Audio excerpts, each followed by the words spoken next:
Hello friends, welcome to the series Glimpses of 75 members of Constituent Assembly. In this particular episode, we will see the personality Dr. Mohan Das. He was born in March 1910 in a village called Nawapara in Kolkata, West Bengal. He completed his education at Central Collegiate School and City College and obtained MBBS degree from Calcutta Medical College.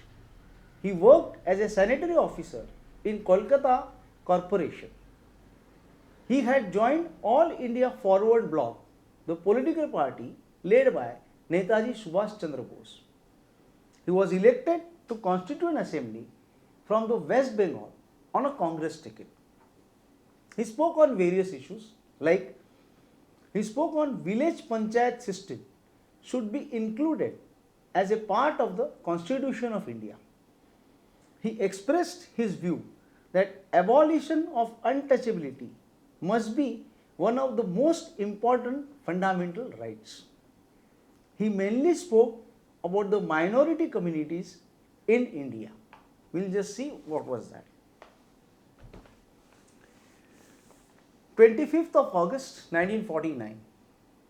Quote, the proposed article of Dr. Ambedkar declares that safeguards which have been granted to the scheduled caste and scheduled tribe will come to an end at the expiration of 10 years. But my amendment proposes that these safeguards will come to an end at the end of 10 years.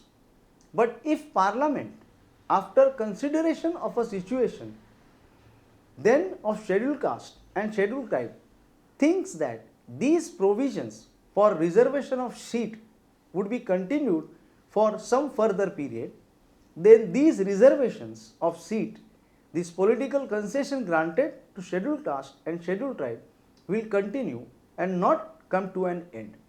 So these were his views on the reservation for the scheduled caste and scheduled tribe. We are thankful for his contribution in the making of the Constitution of India. Thank you.